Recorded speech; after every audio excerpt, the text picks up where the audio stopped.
আর এখানেই বিভিন্ন মহলে প্রশ্ন উঠছে যে একের পর এক শাসক দলের নেতাদের এই হুমকি হুঁশিয়ারি কি কোনোভাবে এটা প্রশ্রয় দিচ্ছে এই নির্বিচারে ভাঙচুর হামলা?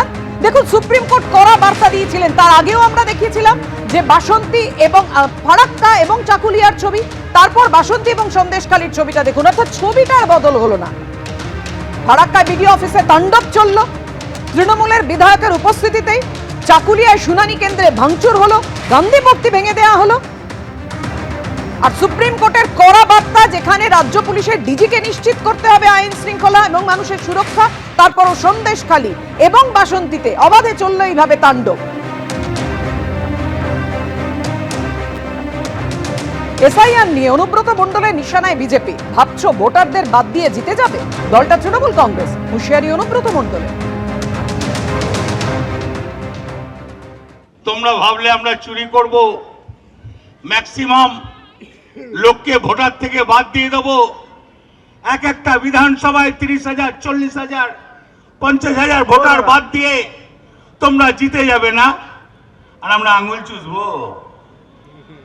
আঙুল চুষতে আসি নাই, দলটা তৃণমূল কংগ্রেস। পরপর আপনাদের সামনে তুলে ধরছিলাম, কোথাও বিডিও অফিসে ভাঙচুর করা হচ্ছে, কোথাও শুনানি কেন্দ্রে তাণ্ডব চলছে। বাসন্তীর ছবিটা একেবারে বিস্তারিতভাবে দেখুন আজ বাসন্তীতে কি হলো।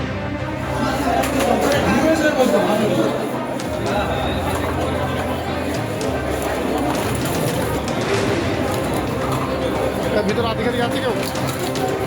উপরে যাচ্ছে না?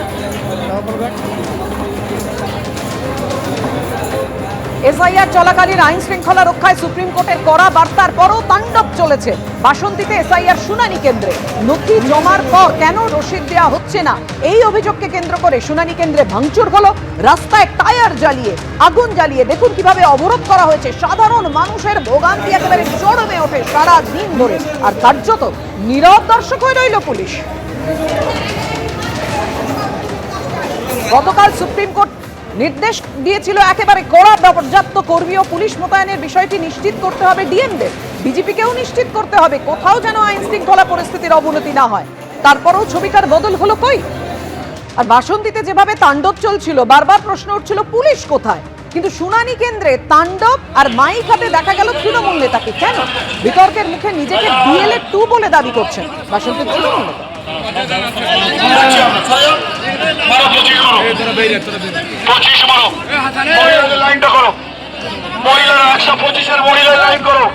কাগজপত্র গুলো নিয়ে এসছো, প্রত্যেকটা কাগজে সই করে হাতে ধরে রাখুন। যে কাগজটা জমা দেবে, দুটো কাগজ, একটা আগের কাগজ রিসিভ এবং নতুন যে হিয়ারিং এর ফরম দিয়েছে, একটা কাগজের উপরে কিন্তু তোমাদেরকে রিসিভ লিখে সই করে দেবে। সহ্য ভাই ভাই